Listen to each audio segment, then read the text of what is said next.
Hello guys, आप ये देख रहे हैं वीडियो जिस पे हम एथेनॉल के बारे में बताएंगे कि एथेनॉल क्या होता है और किस तरीके से ये प्रिपेयर होता है, और साथ ही साथ इसके फिजिकल और केमिकल प्रॉपर्टीज पे भी हम चर्चा करेंगे।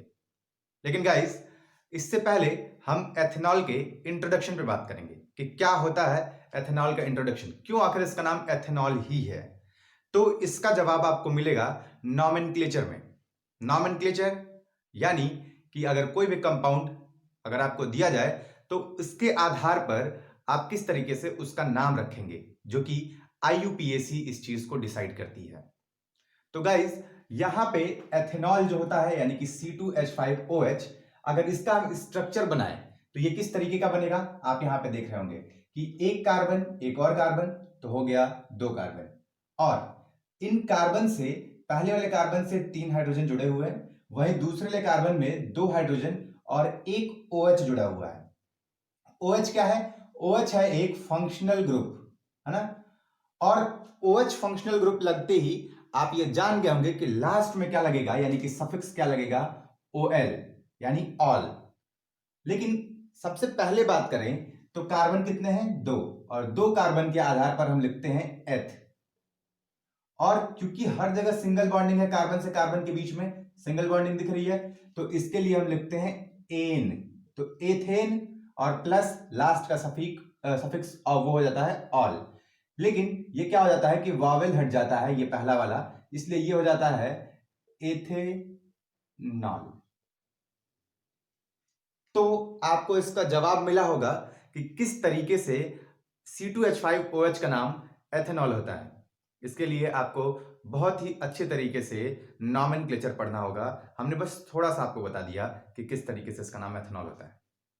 अब इसके अगले प्रॉपर्टी के बारे में बात करें तो एक तरीके से इसके इंट्रोडक्शन के बारे में अगर हम बात करें तो ये क्या हो जाता है कि ये सेकंड मेंबर है, यानी कि दूसरा मेंबर है किसका? होमोलोगस सीरीज ऑफ एल्कोहल का। एल्कोहल के होमोलोगस सीरीज का ये दूसरा मेंबर है। कौन दूसरा मेंबर है? C2H5OH। ठीक, अगर किसके होमोलोगस सीरीज की बात किया जाए, होमोलोगस सीरीज किसका है? एल्कोहल का है, और ये कौन से नंबर का मेंबर है? दूसरे नंबर का मेंबर है। ठीक, इसके बाद से इसका कॉमन नेम क्या होता है? किसका? एथेनॉल का।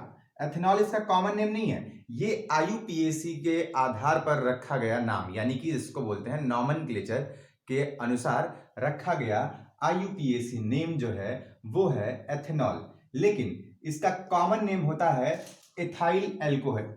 इथाइल एल्कोहल याद रखेंगे, क्या नाम है कॉमन नेम? Ethyl alcohol. वहीं इसको कॉमनली, अब कॉमनली यानी कि ऐसे ही नॉर्मली बातों बातों में हम इसको क्या बोलते हैं? एल्कोहल बोलते हैं। याद रखेंगे, कॉमन नेम अगर पूछेगा तो लिखेंगे इथाइल एल्कोहल, लेकिन कॉमनली हम इसको क्या बोल देते हैं? इथाइल हटा देते हैं और एल्कोहल हम बोलते हैं, कॉमनली हम बोलते हैं, है ना। अब इसके बाद से यहां तक तो हो गया इंट्रोडक्शन। इंट्रोडक्शन में एक बार फिर से छोटे में समझ लीजिएगा कि क्यों इसको एथेनॉल बोलते हैं, क्योंकि इसमें दो कार्बन प्रेजेंट होते हैं, और लास्ट साथ ही साथ इसमें लास्ट में फंक्शनल ग्रुप होता है जो कि सफिक्स लगवाता है, और सफिक्स लगता है ऑल, और दो कार्बन होने की वजह से एथ लगता है, और सिंगल बॉन्डिंग की वजह से एन। तो अगर तीनों को मिला दें तो ये हो जाता है एथ प्लस एन प्लस ऑल मिला करके एथेनॉल। ठीक है, ये हो गया पहला बात। दूसरा बात कि इसका अगर कॉमन नेम की बात करें तो कॉमन नेम इसका होता है इथाइल एल्कोहल, लेकिन कॉमनली हम इसको क्या बोलते हैं, यानी आम बोलचाल की भाषा में हम इसको क्या बुलाते हैं? एल्कोहल। ठीक है, तो ये हो गया 3 पॉइंट। अब इसको प्रिपेयर कैसे किया जाता है, अगर हम इसको पढ़ने चलें तो सबसे पहले एक छोटी सी लाइन जानना चाहिए कि कमर्शियली हम इसको प्रिपेयर करते हैं शुगर का फर्मेंटेशन करा के। शुगर का फर्मेंटेशन करा करके हम इसको प्रिपेयर करते हैं। ठीक, अब आप अक्सर किताबों में पढ़ते होंगे तो आपको एक टॉपिक मिलेगा, वो टॉपिक रहेगा मोलासेस। मोलासेस क्या होते हैं? ये बहुत ही चीप सोर्स ऑफ शुगर होते हैं, यानी इनमें जो शुगर होता है उसकी मात्रा कम पाई जाती है। एक खास शुगर को अगर हम उठाएं उसकी अपेक्षा में जो मोलासेस होते हैं इनमें शुगर की मात्रा कम पाई जाती है। तो शुगर का क्या करा जाता है? फर्मेंटेशन करा जाता है। कैसे? शुगर को वाटर में उसके वॉल्यूम के 3 गुना ज्यादा डिसॉल्व कराया जाता है, और 3 गुना ज्यादा डिसॉल्व कराने की वजह से उसमें फर्मेंटेशन होता है, जिसके वजह से कुछ एंजाइम्स क्रिएट होते हैं। उन एंजाइम्स का नाम क्या होता है? वो एंजाइम्स का नाम होता है इन्वर्टेज एंड जाइमेज। यानी ये दो तरीके के एंजाइम्स क्रिएट होते हैं। उनमें से अब ये एंजाइम्स आते कहां से हैं, इसको भी थोड़ा सा जानने की जरूरत है। देखिए, जब डिसॉल्व कराते हैं मोलासिस को वाटर में, इसके बाद से वहां पे हम ये पाते हैं कि एक्सट्रैक्ट हम करते हैं वहां से किसको? यीस्ट को। वो यीस्ट जो होता है उसमें हमको एंजाइम्स मिलते हैं। वो एंजाइम्स कितने टाइप के होते हैं? दो टाइप के होते हैं, एक इन्वर्टेज और दूसरा जाइमेज। अब ये जो दोनों ही टाइप के जो एंजाइम्स होते हैं, यही आगे चल के अल्कोहल को बनाने में मदद कराते हैं। और बड़ा ही खास बात यह है कि इन सभी के समय में हमें अल्कोहल बनने के समय खासकर इस बात का ध्यान रखना होता है कि वहां ऑक्सीडेशन की प्रक्रिया ना हो, यानी ओपन एयर में यह काम पॉसिबल नहीं होगा। क्यों? क्योंकि जब भी ओपन एयर में हम कभी अल्कोहल को अगर रखते हैं, ऐसे स्थिति में ऑक्सीडेशन की क्रिया को वो फॉलो करने के बाद से वो बन जाता है एसिटिक एसिड।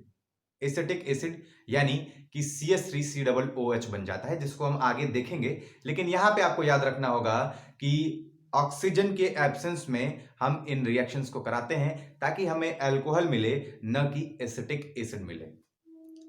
अब गाइस हम समझेंगे कि केमिकल रिएक्शन के अनुसार किस तरीके से हम प्रिपेयर करते हैं एथेनॉल को, जो कि इससे पहले हमने देखा कि किस तरीके से हम वाटर को और मोलासिस को एक साथ में मिला रहे थे और मिलाने के बाद से उनका फर्मेंटेशन हो रहा था। फर्मेंटेशन के बाद से हमें दो टाइप के एंजाइम्स मिल रहे थे यीस्ट के माध्यम से, और वो दो टाइप के जो एंजाइम्स थे, एक का नाम था इन्वर्टेज और दूसरे का नाम था जाइमेज। ठीक, तो इन इन्वर्टेज और जाइमेज का किस तरीके से हम उपयोग करते हैं अल्कोहल को बनाने के लिए, या फिर इथाइल अल्कोहल को, एथेनॉल को बनाने के लिए, जिसमें आप पहला रिएक्शन देख रहे होंगे, यानी कि C12H22O11 जिसको हम बोल रहे हैं यहाँ पे। ये क्या है? ये एक सुक्रोज है। किसमें ये प्रेजेंट होता है? ये मोलासिस में प्रेजेंट होता है। ठीक है, और इसमें हम क्या कर देते हैं? वाटर को ऐड कर देते हैं, जैसा कि मैं अभी आपको बता रहा था। जो ही हम वाटर को ऐड करते हैं तो ऐसी स्थिति में इसमें इन्वर्टेज होता है, और ये जो यहाँ पे सुक्रोज था, इसको दो पार्ट में बांट देता है। आप देख रहे होंगे कि C12 है, ये हो गया C6, और H22 हो गया, ये हो गया H12, और ये O11 था, ये हो गया O6, है ना? तो ये क्या हो जाएगा कि ये दो भाग में बढ़ जाएगा, यानी कि यही और कॉपी इसका ये, यानी कि एक का नाम होता है ग्लूकोज और दूसरे का नाम होता है फ्रक्टोज। अब ग्लूकोज की बात करें या फिर फ्रक्टोज की बात करें, किसी भी एक को हम उठाते हैं और उसको आगे के लिए रिएक्शन को प्रोसीड करा देते हैं। अब उस ग्लूकोज को उठाए हम यहां पे, और इसमें जाइमेज यानी कि जो दूसरे तरीके का जो एंजाइम्स था वो काम करता है, और ये इसको एथेनॉल में बदल देता है। और एथेनॉल के साथ साथ मिलता है हमें कार्बन डाइऑक्साइड, जो कि गैस फॉर्म में मिलता है, और वो क्या हो जाता है? वो रिलीज हो जाता है, और हमको कंप्लीटली क्या मिलता है? एक एथेनॉल मिलता है। तो उम्मीद है कि आपको प्रिपरेशन भी समझ आया होगा। आगे आने वाले इसके सेकंड पार्ट में हम पढ़ेंगे कि इसकी फिजिकल और केमिकल प्रॉपर्टी किस तरीके की होती है। तो बने रहिए आप हमारे साथ। अगर आपने अभी तक इस चैनल को सब्सक्राइब नहीं किया है तो चैनल को सब्सक्राइब करना ना भूलिएगा। कमेंट करके जरूर बताइएगा कि आपको कौन सा सेगमेंट अच्छा लगा और कौन सा सेगमेंट में आपको प्रॉब्लम है, जिसपे हम आपके डाउट्स को क्लियर कर सकते हैं। तो उम्मीद है गाइज कि आप हमसे जुड़े रहेंगे। बहुत बहुत धन्यवाद इस वीडियो को देखने के लिए। बने रहिए आप हमारे साथ।